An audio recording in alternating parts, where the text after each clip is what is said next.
சுப்பிரமணிய புஜங்கத்தில் 24வது ஸ்லோகம். எங்கிட்ட இருக்கக்கூடிய துன்பங்களை எல்லாம் போக்கு அப்படின்னு வேண்டிக்கிறார். இதில் அகம் சர்வதா துக்கபாராவசன்னா பவான் தீனபந்துஸ்த்வதன்யம் நயாச்சே பவத் பக்திரோதம் சதா க்ளுப்தபாதம் அமாதிம் திருதம் நாசயோ வாசுதத்வம். என்ன சொல்கிறார்?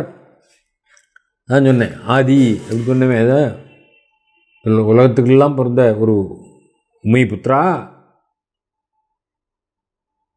நான் எப்போதும் துன்பத் சுமையினால் இழைச்சி போயிருக்கேன். துன்பம் இருக்குது எனக்கு, இல்லைன்னு சொல்ல முடியாது. உன்னுடைய சுபாவம் என்ன அப்படின்னா இதுமாரி கஷ்டப்படுறவன் எளியோரை காக்கக்கூடிய ஒரு குணம் உடையவும் இல்லையா அப்படின்னு கேட்குறார். உன்னை தவிர வேறு யார்டையும் நம்ம போய் கேட்க மாட்டாங்க. எனக்கு என்னை காப்பாற்று எல்லாம் சொல்ல வேணும் அவசியம் இல்லை. உன்னை பிடிச்சுன்னு இருக்கேன், நீ தான் செய்யணும் இந்த வேலையை. எனது மனது கஷ்டங்களே உடனடியாக தீர்க்கணும். என்ன கஷ்டங்களை நான் தீர்க்கிறேன் அப்புறம் அப்படின்னா any postponement is only a denial. சரி அப்புறம் நான் அப்புறமா பண்ணுறப்போ அப்படின்னு சொல்லாத, உடனே பண்ணிவிடு. ஏன்னு கேட்டால், ஏன் என் துன்பத்தெல்லாம் போகணும்னு நான் வேண்டிக்கிறேன்ட்டேன் அப்படிங்கிறதையும் பாரு. அப்படின்னா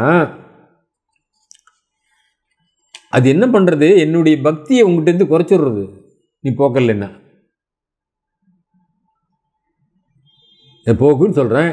அப்படி போக்காமல் வச்சுட்டு இருந்தேன்னா, கண்டினியூ பண்ணிகிட்டே இருந்தேன்னு சொன்னால் அந்த துன்பங்களை எனக்கு பக்தி குறையிற ஆரம்பிச்சிடும். பக்தியோடு ஒன்று பாட முடியல அப்படின்னார். அப்புறம் இந்த இறைவனை கும்பிட்டு என்ன பிரயோஜனம் அப்படிங்கிற எண்ணம் கூட வந்துடும் மனுஷனுக்கு.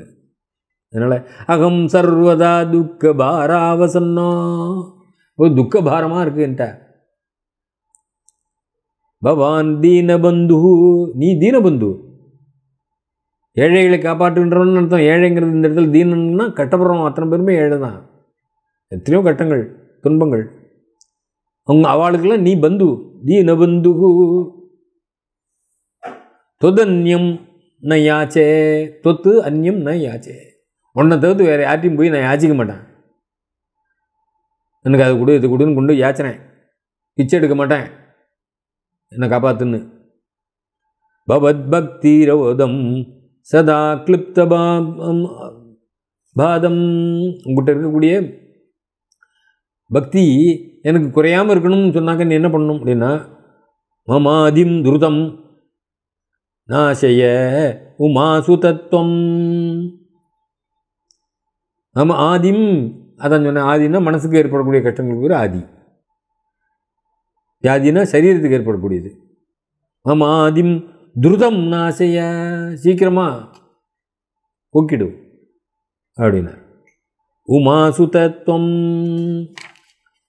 உமையினுடைய புத்திரனே அப்படின்னு சொல்கிறது மூலமாக என்ன அவர் மீன் பண்ணுறார் அப்படின்னா, மனசில் என்ன சொல்கிறார்? ஏகா உமாசுத சிவசுதத்துவம் சொல்லியிருக்கலாம். உமாசுதத்துவம் அப்படின்னு ஏன் சொல்கிறார் அப்படின்னா, உமைன்னு சொன்னாலே அவளுக்கு ஒரு காருண்யம் உண்டு, தயா சுபாவம்.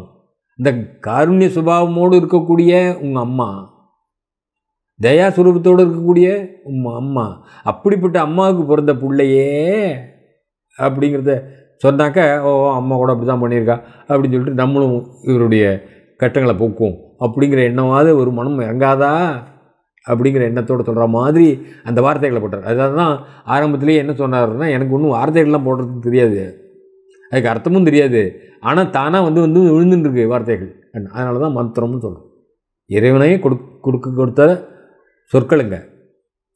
அதனால் இப்படி வேண்டினார் அப்படின்னு